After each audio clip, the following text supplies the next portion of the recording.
अस्सलामुअलैकुम भाइयों, क्या हाल है आप लोगों का जी। तो टाइटल थंबनेल से आइडिया हो गया होगा आप लोगों को। आज हम जिस गाड़ी का रिव्यू करने वाले हैं उसका नाम है सुजुकी एवरी 2013 मॉडल, 18 रजिस्टर्ड। और कैसी परफॉर्मेंस है, कैसी गाड़ी है, क्या क्या क्या फंक्शंस है, वो सारी चीज़ें आप लोगों को इस वीडियो में मैं बताऊँगा। ऑटोमेटिक है, 660 इंजन है और पिक वाइज गाड़ी बेहतरीन है, बड़ी कंफर्टेबल गाड़ी। और फैमिली यूज़ के लिए मैं बोलता हूँ इससे अच्छा कोई ऑप्शन ही नहीं है। आप इसके अंदर 10 बंदे बिठाओ, 8 बंदे बिठाओ, 7 बंदे बिठाओ, ईज़िली आ जाता है। 6 बच्चे, 4-5 बड़े ईज़ी आ जाते हैं और आराम से ये गाड़ी कवर कर लेती है। और आपको आप दिखाते हैं अपनी गाड़ी। पहले गाड़ी के कुछ चितार क्लोज़अप शॉट्स दिखाते हैं, उसके बाद आपको सारी डिटेल्स वगैरह शेयर करता हूँ।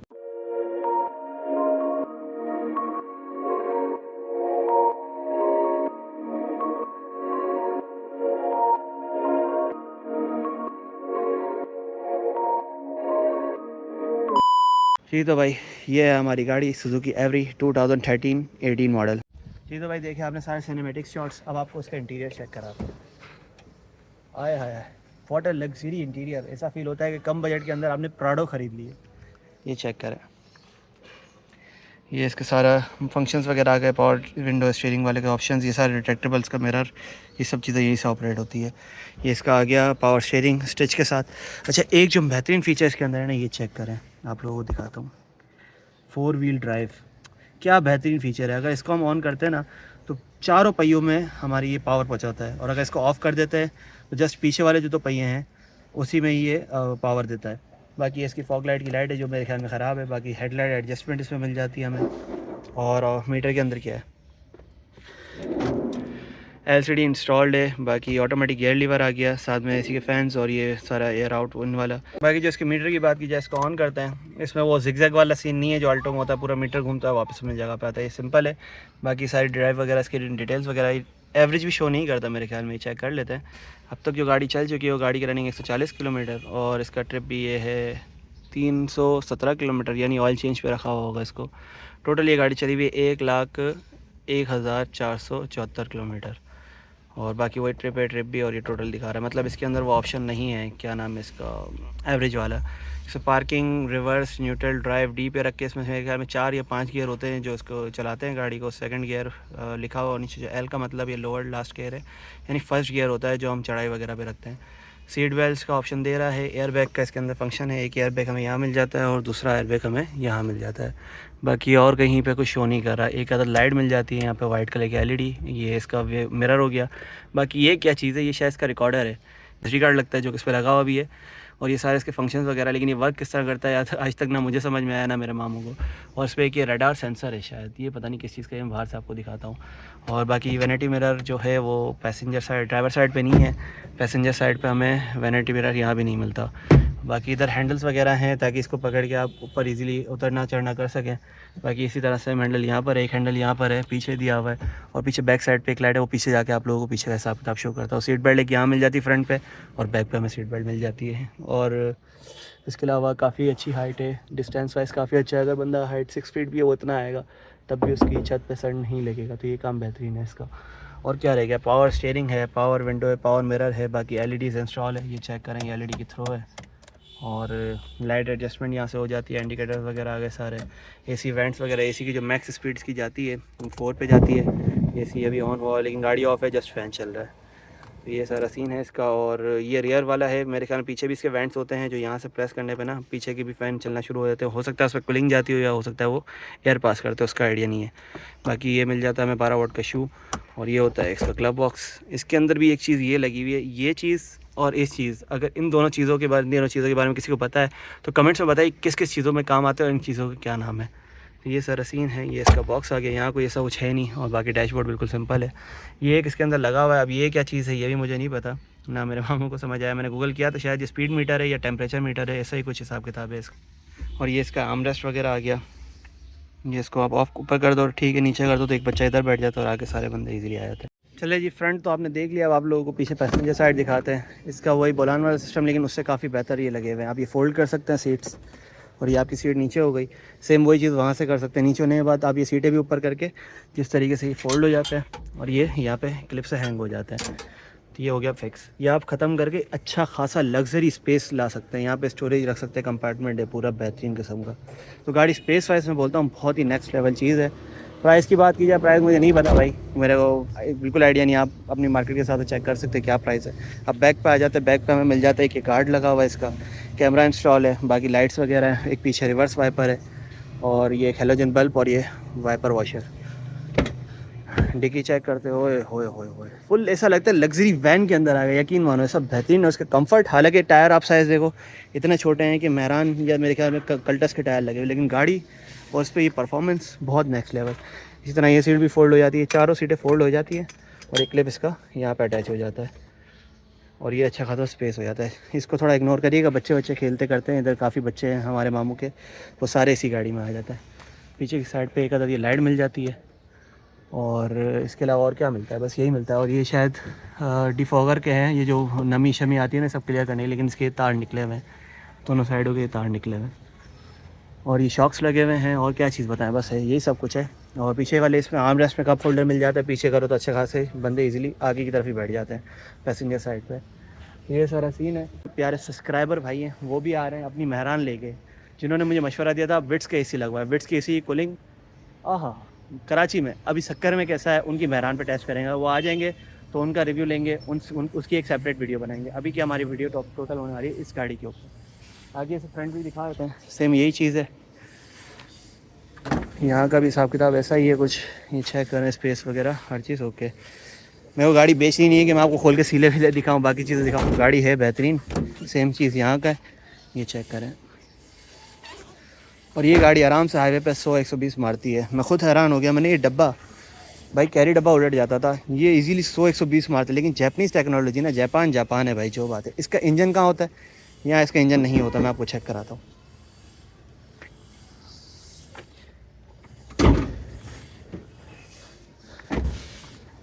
इसका जो इंजन है वो इंजन शुरू होते ही ख़त्म हो गया भाई।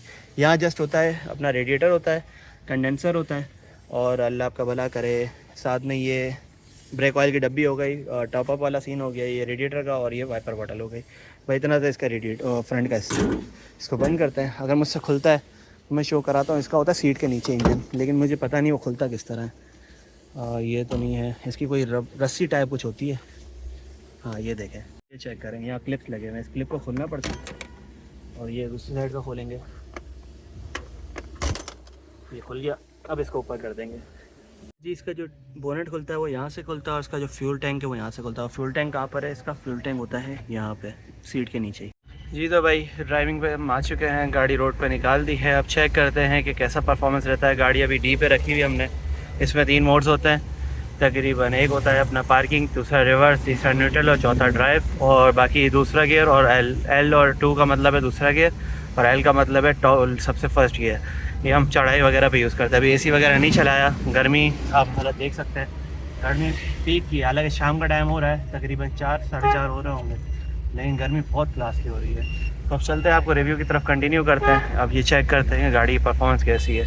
अभी 0 to 100 वाला यहाँ कोई रोड ही नहीं है कि मैं आप लोगों को 0 to 100 चेक कर रहा हूँ। ये बस अभी गाड़ी थोड़ी वार्म अप की है, इसको थोड़ा सा लेके जा रहा हूँ, उसके बाद आप लोग चेक कराते हैं। पिक वाइज चेक करो। ऑटोमेटिक में ये टेंशन है, ये सुकून है कि आप इजीली अपनी राइड इंजॉय कर सकते हो। देख रहे हो ना कोई क्लच है ना कोई वो है, अपना गियर है चेंज करना है, बस आप ड्राइव करो, स्ट्रेट चलाते रहो, गाड़ी आपकी ऑटोमेटिक जाती है। हाँ, प्रोज़ की बात की जाए, कॉन्स की बात की जाए, सब चीज़ें मैं आप लोगों के साथ शेयर करूँगा। प्रोज़ में जो इसके अंदर सबसे बेस्ट चीज़ है, फ़िलहाल तो अभी मैं शीशे को बंद करता हूँ, AC ऑन करता हूँ, फिर आप लोगों के साथ आगे डिटेल्स शेयर करता हूँ। ये आप ड्राइवर साइड की तो विंडो ऑटो है, यहाँ से ऑटोमेटिकली ऊपर आ जाएगी, और पैसेंजर साइड की और ये मुझे बंद करनी पड़ेगी जी। तो भाई AC वगैरह ऑन कर दिया, विंडोज़ क्लोज हो चुके हैं। बाकी ये चेक कर सकते हैं आप, AC की लाइट ऑन हो गई है, 4 पे रखा हुआ है। बाकी AC की परफॉर्मेंस का क्या सीन है वो सब चीज़ें मैं आपको इस वीडियो में बताऊँगा। बाकी गर्मी की हालत का आप हिसाब इस तरीके से लगा सकते हो कि मैं फुल पसीना पसीना हुआ हुआ हूँ। AC अभी ऑन किया है, अब AC की परफॉर्मेंस कैसी है क्या है सब चीज़ आप लोगों को इस वीडियो में देखना। बाकी AC कूलिंग वाइज वैसे चलती गाड़ी में बेहतरीन है। जहाँ आपने गाड़ी को ब्रेक मारा वहाँ इसकी कूलिंग स्लो हो जाती है, और खड़ी गाड़ी में अगर आपने फुल पे AC रखा हुआ है तो बिल्कुल काम नहीं करता। हो सकता है अभी कर रहा हूँ गर्मी की वजह से, कराची में ये गाड़ी थी मेरे पास, मैंने इसको कराची में फुल यूज़ किया है। जो नॉर्मल गर्मी हमारी कराची उसमें AC की परफॉर्मेंस बहुत ही बेहतरीन थी। उसी को देख के फिर मैं विट्स की तरफ गया था, फ्लोर की थ्रो बहुत अच्छी थी। अब यहाँ गर्मी इतनी ज़्यादा है कि इसकी फ़ैन की हवा तो आ रही है लेकिन कूलिंग बहुत हल्की आ रही है। हो सकता है गर्मी ज़्यादा इस वजह से हो सकता है कंप्रेसर छोटा इस वजह से, हो सकता है कि कूलिंग की अब वो गैस वगैरह रिफिल हो इस वजह से, सर्विस वगैरह इस गाड़ी की अभी गैस की कोई नहीं।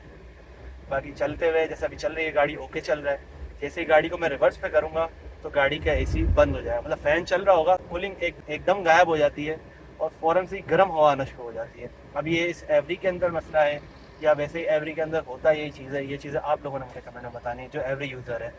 जैसे अभी चला रहा हूँ गाड़ी स्लो हुई, कूलिंग कम होगा, जैसे गाड़ी चलेगी गाड़ी ऑटोमेटिकली अपने गियर चेंज करेगी और परफॉर्मेंस वाइज ओके हो जाएगी। लेकिन अभी जैसे ही मैं इसको रोकूंगा कूलिंग एकदम डाउन होगी और उसके बाद जैसे ही अगर चलती हुई गाड़ी में फुल चिल्ड माहौल है अंदर, उसके बाद तो मैं रिवर्स का बटन दबाऊंगा, इस गियर को रिवर्स में करूँगा तो गाड़ी का एसी बंद हो जाएगा और रिवर्स कैमरा खुल जाएगा। दैन गर्म हवा आने लग जाएगी, एकदम गर्म हवा, जैसे कोयल ने बिल्कुल ही काम छोड़ दिया है। अब वो क्या चीज़ है मुझे नहीं पता, हो सकता है इसका डक बंद हो जाता हो सकता है इसका कंप्रेसर बंद हो जाता हो या क्या सीन है पता नहीं। भाई सक्कर में भी ट्रैफिक कोई कम नहीं है, लेकिन यहाँ सुकून है। यहाँ मैं 2-3 दिन गाड़ी मैंने चलाई है, यकीन मानो इतना सुकून से चलाई है, मेरा ना ये पाँव दर्द करा है, बिल्कुल रिलैक्स बैठा हुआ है। अब जस्ट मैं जा रहा हूँ अपने हिसाब से और ये देखो ब्रेकिंग कर रहा हूँ, ये एक्सीलेट कर रहा हूँ, फिर ब्रेकिंग कर रहा हूँ। अब मैं क्लच नहीं पकड़ रहा, बार बार क्लच पकड़ो, गियर लगाओ, फिर क्लच छोड़ो, उसके बाद गाड़ी को लेके जाओ, फिर पहले गियर में थोड़ा आगे जा रही है, उसके बाद दूसरा गियर, भी देखो दूसरा गियर लग गया खुद ब खुद, हमें कुछ करने की ज़रूरत ही नहीं है। तो ये फ़ायदा है ऑटोमेटिक गाड़ी का। अब आप लोग मुझे ये बताएं, मैं अगर इंजन स्विच करता हूँ ऑटोमेटिक की तरफ मेरा माइंड है तो 1000 सीसी लेना बेटर है या 1300 सीसी लेना बेहतर है विट्स का, या GLI 1.3 लेना बेहतर है? क्योंकि 660 मेरे काम में नहीं है, बहुत अंडर पावर होती है, पीछे 5 बंदे बैठ जाए, कल्टस की हैवी बॉडी है, उसके बाद इंजन छोटा, और ये भी 660 है, इतना छोटा इंजन होने के बाद, इतनी हैवी बॉडी होने के बाद भी ना ये भी बहुत तंग करता है, ये मतलब बहुत लोड लेता है, बहुत जान लगाता है। तो इंजन मतलब हमारी कमर्शियल चलेगी और डेली हम इस तरह चलाएं तो फिर अलग मसला हो। मैं चलाऊँगा LPG पे, ये पेट्रोल पे चल रही है, तो इस वजह से थोड़ा खर्चा कम निकालती है। कि जैसे अभी ये इलाके मैंने गाड़ी खड़ी करी है, अभी ये चेक करें गाड़ी पार्किंग मोड पर है। अच्छा इसके अंदर मोड जो है मैं बता रहा हूँ, ये देखो ये पार्किंग आ गया, ये इसके बाद ये रिवर्स आ गया, रिवर्स करते ही गाड़ी काँप भी रही है और AC की कूलिंग एंड हो गई है, देखे बस जस्ट हवा आ रही है, कूलिंग खत्म हो गई। ये पता नहीं इसके अंदर मसला है या वैसे ही एवरी के अंदर होता है, क्या सीन है मुझे पता नहीं। इसके बाद ये आ गया न्यूट्रल, न्यूट्रल के बाद ड्राइव आ गया, फिर ये 2 मोड आ गया और ये L मोड आ गया सबसे टॉप गियर। तो अब इसको पार्किंग में लगा देगी, गाड़ी हमारी खड़ी हुई है। उसके बाद फिर आगे डिटेल्स आप लोगों का शेयर करता हूँ, रोड भी इंजॉय करते हैं, काम भी इंजॉय करते हैं और आपको चीज़ें भी बाकी भाई बात की जाए इसकी परफॉर्मेंस की तो बेहतरीन परफॉर्मेंस है, लोड लेती है, थोड़ा ज़्यादा पावर लेती है, इसके बाद ये गाड़ी सेट हो जाती है। अभी मैंने जस्ट थोड़ी देर गाड़ी खड़ी करी, AC ने काम छोड़ दिया, उसके बाद अभी फिर AC काम कर रहा है। तो अभी आप लोगों को बताता हूँ कि रिज़ल्ट किस तरह का है। गाड़ी को 2 मिनट साइड करते हैं, इसके हवाले से मज़ीद और बात करते हैं, आपको प्रोस भी बताता हूँ, इसका कौन सी बताता हूँ और सारी चीज़ें इसके बारे में आज आप लोगों को क्लियर करता हूँ कि सुजुकी एवरी गाड़ी कैसी है, लेनी चाहिए नहीं लेनी चाहिए। मैं तो बोलता हूँ फैमिली के लिए बेस्ट कार है, भले फ्यूल एवरेज कम है। फ्यूल एवरेज की बात की जाए, जो इस गाड़ी की फ्यूल एवरेज है वो फ्यूल एवरेज इसकी है तकरीबन पेट्रोल पे देती है 6 से 7 की एवरेज और लॉन्ग पे देती है 10 से 11 की एवरेज। तो इस तरीके की इसकी एवरेज है पेट्रोल के हिसाब से। और LPG में मेरे ख्याल में कोई 2-3 किलोमीटर का फ़र्क पड़ेगा, लेकिन वो इतना खास काम नहीं करता है, इस वजह से लोग बोलते हैं कि वो बेहतर नहीं है। अभी देखिए गाड़ी खड़ी हुई है, AC ऑन है, फ़ैन फुल है, अब ये हवा इतनी मज़े की नहीं दे रहा। हाँ इसको अगर मैं कर दूँगा 2 पे, अगर ये मैंने 2 पे कर दी, अब ये खड़ी गाड़ी पे ही मौसम बेहतरीन कर देगा अंदर का। ये देखिए अब ठंडी हवा आना शुरू हो गई है। अब ये क्या सीन है, हो सकता है मुझे जो लग रहा है ना इसकी AC की सर्विस की ज़रूरत है, गैस ना इसकी रिफ़िल होगी और सारे मामला क्लियर होगा।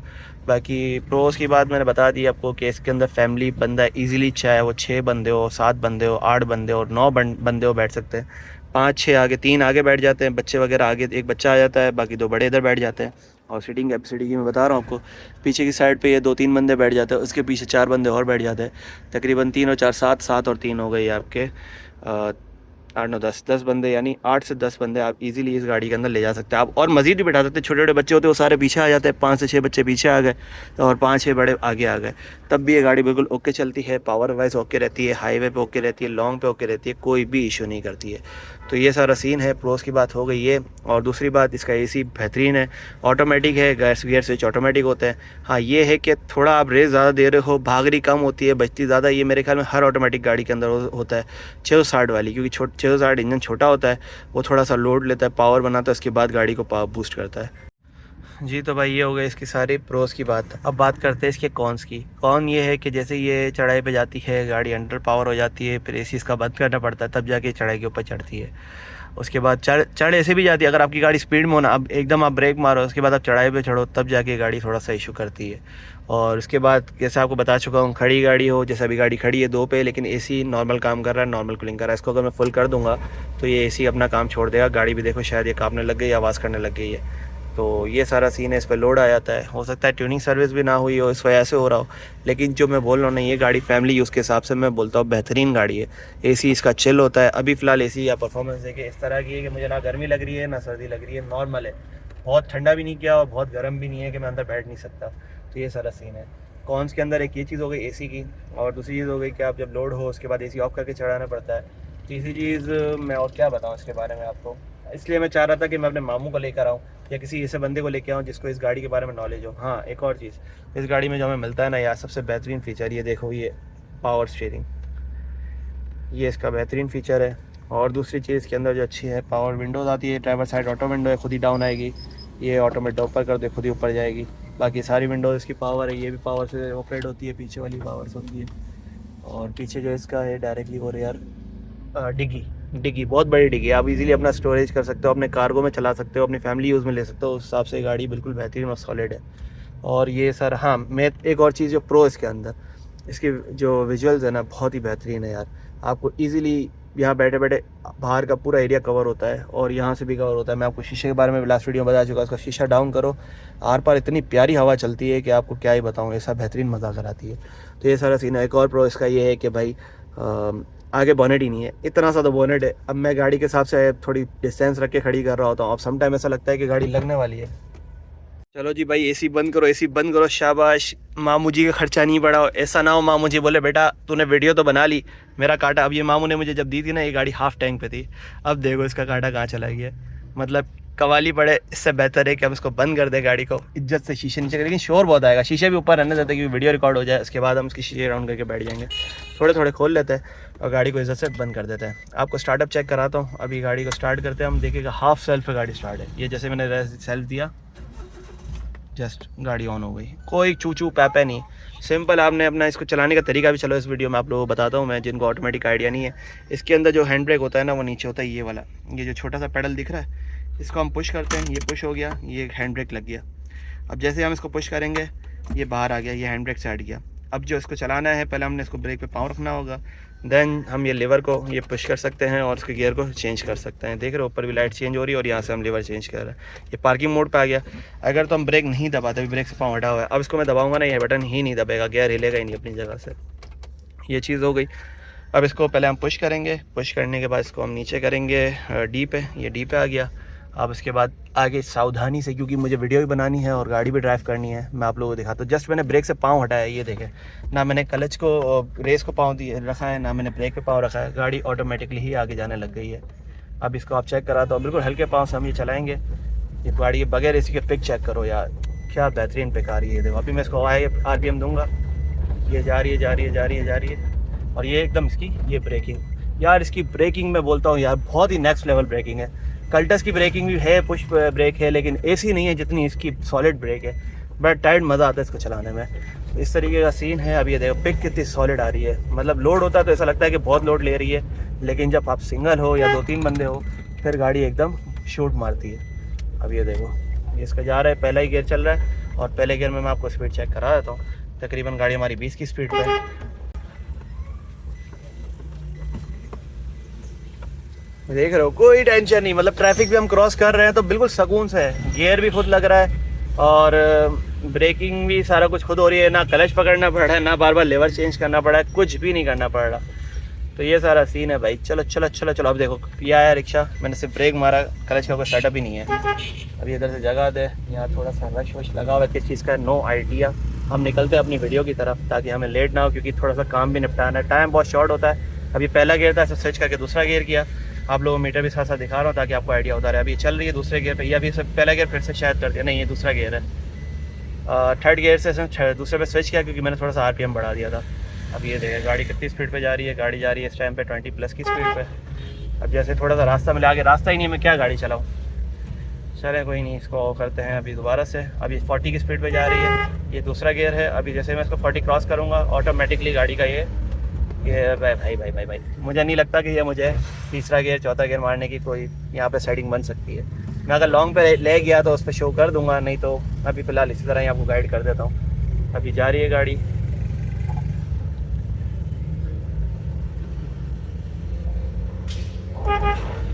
ये अब इसका दूसरा गियर ही चल रहा है, अब ये आगे लग गया तीसरा गियर। मतलब CVT नहीं है ये, नॉर्मल ऑटोमेटिक ट्रांसमिशन है जो चेंज करने पे झटके मारता है, लेकिन इसका झटका बिल्कुल लाइट ना होने बराबर फील होता है। बाकी जैसे पाकिस्तानी अल्टो वगैरह हो गई या पाकिस्तानी कोई भी ऑटोमेटिक गाड़ी हो गई, वो बाकायदा जो गियर चेंज होता है ना झटके मारती है, इसमें वो सीन नहीं है, इसमें स्मूथली गियर शिफ्ट करता है ये।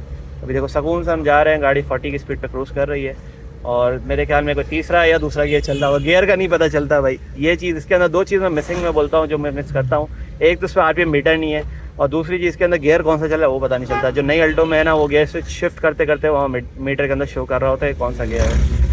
अभी यहाँ से हम अंदर लेते हैं, अगर यहाँ रोड क्लियर मिल गया तो ठीक है, नहीं तो बस फिर आपको बस मैनुअली में बता दूंगा जो भी हिसाब किताब यहाँ का बनता है। पावर स्टीयरिंग का अलग ही चीज़। अच्छा, इसी गाड़ी को देख के मैंने अपनी गाड़ी मेहरान का पावर स्टीयरिंग पावर विंडो वगैरह करवाया था और उसके बाद इसको जो वसूल किया और जो मज़ा आई थी मेहरान के अंदर बहुत ही नेक्स्ट लेवल थी। अभी जा रहे हैं, ये चेक करें, ये गाड़ी ने अभी चेंज किया दूसरा गियर और ये दूसरे गियर से जैसे अभी आगे जाएगी गाड़ी ये अब तीसरा गियर लग गया। आपको झटका पता चला, कोई जर्क फील हुआ, कुछ भी नहीं। और ये ब्रेकिंग चेक करें, ये इसकी ब्रेकिंग है, क्या ब्रेकिंग है यार, मैं बोलता हूँ बहुत ही मज़े की। ये अब इसके अंदर इसका ABS लगा हुआ है या इसका जेन्युइन ब्रेक है, क्या चीज़ है मुझे आइडिया नहीं है। अगर तो ABS है और आफ्टर मार्केट हो जाता है तो हो सकता है हम भी अपना ये ब्रेक स्विच कराएं, ब्रेक बूस्टर इसका इन्हेंस करें। अपना लगा हुआ है लेकिन वो इतना सॉलिड नहीं है। जैसे अब ये रोका ना, ये देखो गाड़ी पूरी रुक गई, ये पूरी रुक गई, ये ट्रैफिक आया तो ये सारा सीन है भाई। जितना मेरे से हो सका मैंने सारी इस वीडियो में कवर किया है, हर चीज़ आपको बताई है। और गर्मी ने मेरा बुरा हाल कर दिया, शीशे मैंने बंद रखे क्योंकि बाहर का शोर आप लोगों को सुनाई ना दे, ताकि हम अपनी वीडियो रिकॉर्ड जो है वो सुकून से इजीली कर सकें। और पावर वाइज पे गाड़ी बेहतरीन, 660, हालांकि छोटा इंजन है उसके बावजूद इसका पावर चेक कर। अभी मैं इसको फुल एक्सीलरेट कर रहा हूँ, ये पहला गियर लग गया है, दूसरा गियर लग गया, ये गाड़ी जा रही है। हट जाओ, उड़ा दूंगा, हट जाओ भाई। तीसरे पे ही चल रही थी, नहीं मिल रहा मौका, छोटे से रोड है, छोटी सी गलियाँ है, क्या बंदा इसमें भगाए। अब हैवी रोड पे जाए, हाईवे पे जाए तो बंदा कुछ हद तक गाड़ी को भगा भी सकता है। चलें जी, इस व्लॉग को ये एंड करता हूँ। कुछ चीज़ें रह गई होंगी तो बाद में ऐड कर दूंगा। उम्मीद करता हूँ आप लोगों को सारी चीज़ें पता चल गई होंगी इसके हवाले से। कुछ अगर चीज़ें नहीं पता चली मुझे आप कमेंट्स में पूछें, मैं इसके ऑनर जो है मेरे मामू जी, उनसे पूछूंगा और आप लोगों को उसका रिप्लाई दे दिया करूँगा। इसके हवाले से कोई और अगर वीडियो चाहिए तो आप मुझे बताएं, हम इसके हवाले से कोई और वीडियो करेंगे, कोई चैलेंज करेंगे, कोई चीज़ बनाएंगे, क्या करेंगे वो सब चीज़ें आपने बतानी। मुझे कुछ समझ नहीं आ रहा, जो चीज़ समझ आ रही है वो खुद मैं चेक भी कर रहा हूँ, टेस्ट भी कर रहा हूँ और आप लोगों के साथ शेयर भी कर रहा हूँ। अच्छा जी, AC वगैरह फिर से ऑन कर दिया है, अब ये चेक करें AC ऑन है और फैन फ्लोर पे रखा हुआ है। बिल्कुल हल्के हल्के प्यार से RPM से लेके जा रहा हूँ मैं गाड़ी को। अब देखते हैं ये गाड़ी किस तरह चलती है, कैसी परफॉर्मेंस देती है। अभी जैसे मैं इसको फुल एक्सीलरेट करूँगा, इसने गियर स्विच करा, पहले पे आ गई, गाड़ी बूस्ट होने लग गई, लेकिन AC चलने के बाद गाड़ी लोड लेती है। ये ऐसा लग रहा है जैसे कितना लोड आ गया। इससे पहले मैं चला रहा था विदाउट एनी लोड, सुकून से गाड़ी चल रही थी, लेकिन जैसे अभी AC ऑन किया गाड़ी फिर जान लेने लग गई है। और उसके बाद में मसला इसका नहीं है, देखो गाड़ी तंग नहीं कर रही है, इंजन छोटा है, कंपनी ने कुछ सोच के ही बनाया होगा। 660 इंजन होने के बाद इतनी अच्छी परफॉर्मेंस, इतना ये लोड गाड़ी उठा लेती है। उसके बाद इसका AC की परफॉर्मेंस मैं बोलता हूँ हर चीज़ के लिहाज से नेक्स्ट लेवल, क्योंकि जैपनीज़ गाड़ी है, पाकिस्तानी नहीं है कि हमें मसला आता हो। ये चीज़ की बड़ी अच्छी और बड़ी बेहतरीन लगती है मुझे यार। यहाँ पे राइड्स अगर ऑन होती ना, जो आप लोगों ने लास्ट वीडियो देखी, तो बड़ा चस आना थी, बड़ी मज़ा आनी थी। मैं इस पर 2-4 राइडें करता सुकून से, ऑटोमेटिक के फुल मज़े रहता, फुल शशके ऑन। अब ये जब गाड़ी मेरे पास आई थी ना, तब से लेकर अब तक ये गाड़ी मेरे से चल चुकी है तकरीबन 135-36 किलोमीटर। भाई शक्कर इतना बड़ा है ही नहीं, 2-3 किलोमीटर 4 किलोमीटर के अंदर सारी चीज़ें आ जाती है। तो मेमन भाई इतनी गाड़ी कहाँ चला ली भाई, पता नहीं चलता, बस घूमते फिरते रहते हैं। आप बता रहा हूँ, हाफ टैंक ये मेरे पास था फ्यूल का। अब देखो इसकी फ्यूल लाइट जलने वाली है। हाय हाय हाय, क्या है यार, क्या मज़ा है ऑटोमेटिक का चलाने का यार, बहुत ही मज़े का, कोई टेंशन नहीं है भाई। सुकून से नवाबों की तरह बैठा हूँ, सोफ़ा सीट है, full extra luxury comfortable seats. और उसके बाद मैं चला रहा हूँ बिल्कुल सुकून से, कोई टेंशन नहीं है भाई कि क्लच पकड़ो गियर चेंज करो। अब जैसे ये आ रहा है, मैं सिंपली ब्रेक करूँगा और उसके बाद ब्रेकिंग करने के बाद जस्ट हल्का सा RPM दूंगा और गाड़ी फिर अपनी जगह उठ जाएगी। तो इस वजह से सोच रहा हूँ मैं इसका अपना इंजन ऑटोमेटिक करवा लूँ। गल्टस का इंजन वैसे ही मेरा बनेगा और अगर बनता है मिनिमम 50-60 हज़ार लग जाएंगे और मैक्सिमम मेरा 70-80 हज़ार, और अगर चेंज करते तो 1.5 लाख रुपए तक का खर्चा वैसे ही आएगा। तो और मैं जो अगर इंजन ऑटोमेटिक करवाता हूँ स्विच वेट्स वाला या फिर 1.3 जो भी, तो तकरीबन 2 से 2.5 लाख रुपये का खर्चा वैसे ही खा जाएगी। तो मैं सोच रहा हूँ कि ऑटोमेटिक की तरफ जाएँ और इंजन भी अपग्रेड करें, ताकि हमें इंजन के हवाले से गाड़ी कोई मसला ना करे। बॉडी वाइज गाड़ी कड़क है, सस्पेंशन का काम, बाकी सारे काम हम रिसेंटली सारे करवा चुके हैं। अब जो जस्ट काम रह गया है वो काम रह गया है हमारे इंजन का। इंजन में भी मैंने काफ़ी चीज़ें करवा ली है, क्लच प्लेट, प्रेशर प्लेट बनवा ली है, गियर बॉक्स पूरा बनवाया है और इसके बाद मैंने और भी बाकी चीज़ें सीले वीले लीक थी वो करवाई हैं। तकरीबन काफ़ी काम मैं करवा चुका हूँ, उसके बावजूद अभी मेरी गाड़ी थोड़ा सा मसला कर रही है। अभी कुछ टाइम हम निकालेंगे, ये नहीं कि अभी मैं करवा लूँगा, लेकिन जब मुझे इंजन बहुत ज़्यादा तंग करने लगेगा तो उस टाइम के लिए हमें कौन से इंजन की तरफ मूव करना चाहिए, आप लोग बताएं। अपने इंजन पे तो मेरा दिल नहीं है इसका कार्बोरेटर निकाल के कार्बोरेटर ही डालूँ। मेरा माइंड अगर मैं गया तो कल्टस EFI करवाऊँगा 1000 cc, क्योंकि वो इंजन इस इंजन से थोड़ा बेहतर है। और अगर जब EFI डलवा ही रहा हूँ तो ऑटोमेटिक की तरफ जाऊँ, जिसमें अल्टो का आता है 660 इंजन, मीरा का आता है, डेस का आता है, मोको का आता है, उसकी तरफ चला जाऊँ। और अगर उसकी तरफ जा ही रहा हूँ तो मैं 1000 cc ऑटोमेटिक कल्टस की तरफ ही क्यों ना जाऊँ, जो अभी लेटेस्ट इंजन चल रहे हैं वैगनार वगैरह के। तो ये आप लोगों ने बताना है कौन सा इंजन बेहतरीन रहेगा, कौन सा इंजन सूट करेगा, क्योंकि जो चीज़ से बंदा चला रहा है ना उसको उस चीज़ के बारे में ज़्यादा आइडिया है। तो इस वजह से मुझे इस चीज़ का आइडिया नहीं है, ना मेरे पास ऐसी कोई गाड़ी कन्वर्ट हुई हुई आई है कि मैं उसको चेक करूँ और उसके बारे में आपको रिव्यू दूँ। बाकी AC की परफॉर्मेंस आप चेक कर सकते हो, पसीना बिल्कुल गायब, गाड़ी मुस्तकिल चल रही है और प्यार प्यार से चला रहा हूँ तो AC भी ऐसा बेहतरीन काम कर रहा है और गाड़ी भी ऐसी बेहतरीन चल रही है कि क्या। तो बस आज का व्लॉग यहीं तक था, उम्मीद करता हूँ आप लोगों को पसंद आया होगा। कोई भी सवाल वगैरह आप लोगों को हो तो आप कमेंट सेक्शन में पूछ सकते हैं, मैं इसके जो ऑनर मेरे मामू जी हैं उनसे पूछ के आप लोगों को सारे डिटेल्स लेके दे दूँगा। तो बस आज का व्लॉग यहीं तक था, उम्मीद करता हूँ आप लोगों को पसंद आया होगा। मिलते हैं किसी और व्लॉग में, तब तक के लिए अल्लाह हाफ़िज़। एक और मज़े की चीज़ आपको दिखाता हूँ मैं ऑटोमेटिक गाड़ी का। अब जैसे मैंने गाड़ी खड़ी करी है, पीछे जगह खाली, अब मुझे इस गाड़ी को खड़ा करना है तो मैं सिंपली इसको रिवर्स करूँगा, AC तो बंद हो जाएगा। लेकिन ये आप देखो, मैं कोई गियर नहीं पकड़ना पड़ रहा, कोई क्लच नहीं पकड़ना पड़ रहा, डायरेक्टली मैं गाड़ी को रिवर्स कर रहा हूँ। रिवर्स कैमरा ऑन हुआ हुआ है, लेकिन मुझे शायद गाड़ी को थोड़ा सा और आगे लेके जाना चाहिए था, लेकिन हो सकता है लग जाए, हो सकता है ना लगे। ये देखें, अब इजीली मैं कोई ना क्लच की टेंशन ना ब्रेक की, सिंपली मैं बस खाली लीवर को ब्रेक पकड़ के ऊपर नीचे करूँगा और गाड़ी हमारी लग जाएगी अपनी जगह पे।